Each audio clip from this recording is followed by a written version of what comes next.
Now, let's stay on the subject of jobs for the minute. Arne Kalleberg is Professor of Sociology at the University of North Carolina. He's the author of the book Good Jobs, Bad Jobs. He says that addressing the employment problem in the United States requires a fundamentally new approach to job security and training as well.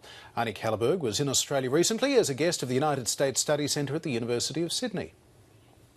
Why is it so high still?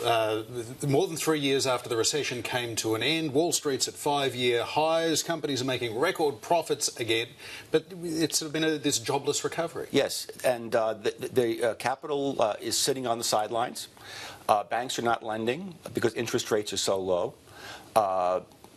One of the reasons why companies are making these huge profits is because they're not hiring workers. They're able, because of technological change, they're able to do more with less. And so they're waiting for what they say greater certainty in the market. But this has been happening for 2 years now. The employment rate's basically been matching population and not going up at all. Right.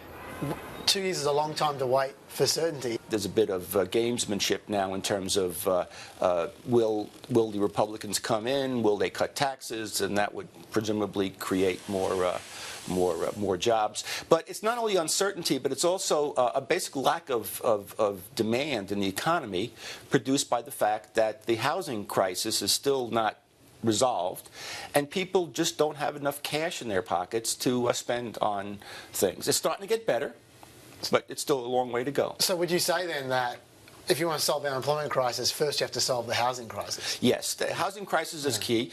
In the past 20, 30 years, a lot of the American boom was driven by, it was a debt-driven boom, as people borrowed against their houses, because we know that housing prices can never go down until they do. And so people were borrowed against housing. That was their piggy bank. That was their hope for retirement.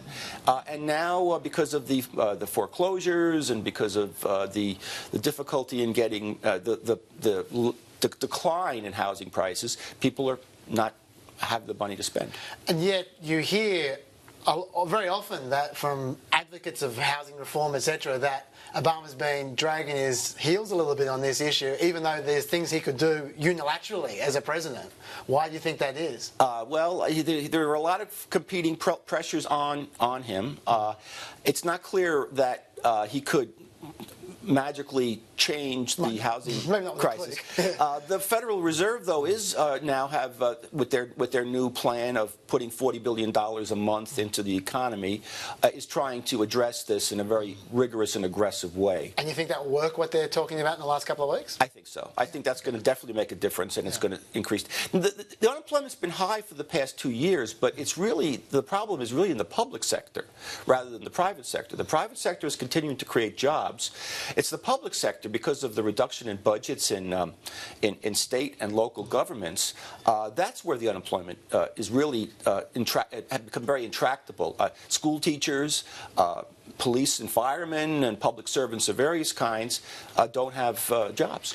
How much political blame can be laid at the feet of Republicans for slowing this recovery down, and is that purely because they don't want the economy to improve under Barack Obama? Well, the Senate Majority Leader famously came out and said that his goal was to prevent Obama from getting a second term. And so there's been a lot of opposition to jobs bills that Obama and the Democrats have put forward that would have created jobs in that way. But they basically argue that because of the federal debt, at this point we should embrace austerity. As opposed to investing in the economy. And we know from countries like Europe that austerity doesn't necessarily work, and especially in a time like this, we need to invest. But the Republicans don't like that position. They basically are arguing that we need to worry about the debt. We need to cut back spending rather than invest at this point. When politicians aren't blaming each other, they often blame outsourcing. That's a very common straw man, the thump. Outsourcing was around 5 years ago when the unemployment rate was a lot lower. So my question is outsourcing actually a factor, or is it completely political harumph? I think outsourcing is relatively a small factor. Outsourcing, generally, there are only certain types of jobs that can be outsourced. It really is important in the manufacturing sector, but the manufacturing sector is a relatively small part of the economy now. Now, indeed, we have insourcing, where a number of companies, manufacturing companies, are bringing jobs back into the United States. But it's a nice scapegoat. You can blame China for stealing our jobs, but it's really a relatively small part of the larger problem. Something I always wonder is, with America, with the unemployment rate, we forget that in Australia you can get unemployment insurance or payments for as long as you want. In America, it's time limited, sometimes as little as 26 weeks. Right. What happens to these people when they drop off the rolls? Is there any safety net at all, or are they just on their own? That's a great question, and that's one of the problems of the United States. One of the characteristics of the current unemployment crisis is that the proportion of workers who have been unemployed for a long period of time is the largest it's been ever since the Great Depression. In fact, now over 30% of workers have been unemployed for more than a year. Of the unemployed workers, 30% have been unemployed for more than a year. Congress has passed extensions to unemployment insurance because of the crisis, but the amount of replacement that you get from these is relatively small. And the major problem is that when you lose your job, you often lose your health insurance. And as strange as it might seem to Australians and people in the rest of the world, not everybody gets health insurance. And that's why the Affordable Care Act was so important symbolically, if not in reality, because it hasn't kicked in yet.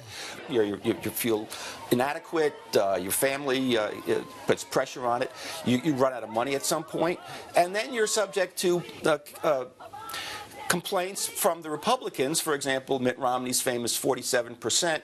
These guys are regarded as being irresponsible for not working.